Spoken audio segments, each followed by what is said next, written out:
नदी किनारे एक छोटा सा गांव था।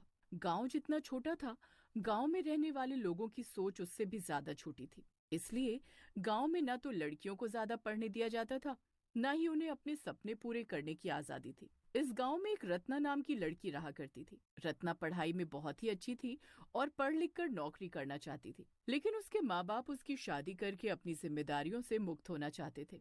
एक दिन, रत्ना, ये देख, मैं तेरे लिए बढ़िया घाघरा चोली लेकर आई हूँ। इसे पहनकर चल, अच्छे से तैयार हो जा। तुझे ना देखने के लिए पड़ोस के गांव से लड़के वाले आ रहे हैं। एक बार तेरा रिश्ता वहां पक्का हो जाए तो हमारी भी जिम्मेदारी खत्म हो। माँ, मैं आप लोगों से कह कह कर थक गई हूँ कि मुझे 17 साल की उम्र में ब्याह नहीं करना। अरे लड़की हूँ, इसका मतलब ये तो नहीं ना कि मैं बस शादी करके जीवन भर चूल्हा चौका ही संभालती रहूं। मैं आगे पढ़ना चाहती हूँ, कुछ बनना चाहती हूँ। मुझे एक मौका दे दो ना। अरे पढ़ तो लिया तूने। पहले ही गांव की सारी लड़कियों में सबसे ज्यादा पढ़ी लिखी है तू। 12वीं तक पढ़ा दिया। अब क्या कलेक्टर बनकर ही मानेगी? हाँ बाबूजी, मुझे कलेक्टर ही बनना है। मैं गांव की बाकी लड़कियों की तरह शादी नहीं करना चाहती। मेरे कुछ सपने हैं जिन्हें मुझे पूरा करना है। उसके बाद ही मैं अपनी गृहस्थी बसाना चाहती हूँ। रत्ना की जिद के कारण उसके माँ और बाबूजी उसे आगे पढ़ने के लिए परमिशन दे देते हैं। उसकी उम्र की लड़कियों की गांव में शादी हो चुकी थी, इसलिए गांव के लोग रत्ना के माता पिता को ताने देते। लेकिन रत्ना की मेहनत को देखकर उसके माँ बाबूजी उन तानों को सह लेते थे। रत्ना की मेहनत का परिणाम था कि उसने अपनी मेहनत के दम पर सरकारी नौकरी की परीक्षा पास कर ली थी। अब बस इंटरव्यू में पास होना बाकी था। माँ देखो, मैं कहती थी ना, मुझे बस एक मौका दे दो, मैं आप लोगों का नाम रोशन कर दूंगी। और सिर्फ आपका ही नहीं, पूरे गांव का नाम रोशन कर दूंगी मैं। अब तुम देखना, मैंने इतनी अच्छी तैयारी की है ना कि मेरा ये इंटरव्यू भी पास हो ही जाएगा। माता पिता से आशीर्वाद लेकर रत्ना इंटरव्यू के लिए निकल जाती है। अकबर रोड तक जाना है, ले चलोगे क्या? हाँ हाँ, क्यों नहीं मैडम, बैठिए। रत्ना ऑटो में बैठकर इंटरव्यू देने के लिए निकल पड़ती है। इंटरव्यू की जगह से कुछ दूरी पहले काफी लंबा जाम लगा हुआ था। मैडम, आप यहाँ से सड़क क्रॉस करके पैदल पैदल चली जाइए।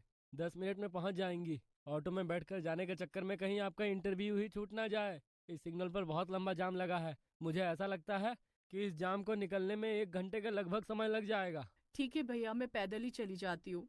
रत्ना ऑटो से उतरकर सड़क क्रॉस करने लगती है, तभी सामने से आ रही एक तेज रफ्तार गाड़ी उसे टक्कर मार देती है और वो उछलकर जमीन में जा गिरती है। जमीन पर गिरते ही रत्ना की आंखों के आगे अंधेरा छाने लगता है।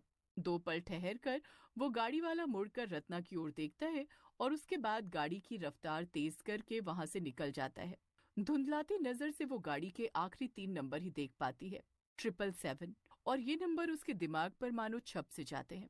कुछ ही मिनट में रत्ना अपने होश खो बैठी थी। सड़क पर खून से लथपथ एक लड़की को पड़े देख आसपास लोग जमा होने लगते हैं और उसका वीडियो बनाना शुरू कर देते हैं, लेकिन कोई भी रत्ना की मदद करने की कोशिश नहीं करता, जिसका परिणाम ये होता है कि पुलिस के पहुंचने से पहले ही रत्ना दम तोड़ देती है। रत्ना का शरीर तो गाड़ी से टक्कर लगने के बाद बेजान हो गया था, लेकिन उसकी आत्मा को अभी तक इस बात का एहसास ही नहीं था कि वो अब इस दुनिया में नहीं रही। अधूरी इच्छा के मन में रह जाने के कारण रत्ना एक चुड़ैल का रूप ले लेती है और सड़क पर से उठकर तेजी से अपने इंटरव्यू वाली जगह की ओर दौड़ने लगती है। कुछ ही देर में वो अपने इंटरव्यू की बिल्डिंग में पहुंच जाती है। कुछ देर बाद उसका नाम पुकारा जाता है।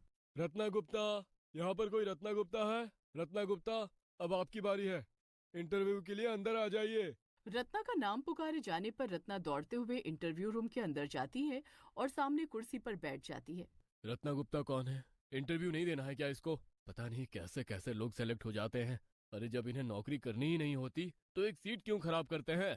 अरे सर, ऐसा मत कहिए, मुझे इस नौकरी की बहुत जरूरत है। मैं आई तो हूँ, प्लीज मेरी तरफ देखिए ना। जाने दीजिए, लगता है रत्ना गुप्ता इंटरव्यू देने आई ही नहीं है। आप अगले कैंडिडेट को बुलाइए। ये कैसे हो सकता है? मैं तो आप लोगों के सामने ही बैठी हूँ ना, मुझे आप देख नहीं पा रहे हैं क्या? आपको मेरी आवाज सुनाई नहीं दे रही है क्या? प्लीज ऐसा मत करिए। इस इंटरव्यू तक पहुंचने के लिए मैंने बहुत मेहनत की है सर, प्लीज मेरी बात सुनिए। रत्ना चिल्लाती रहती है, लेकिन किसी को भी रत्ना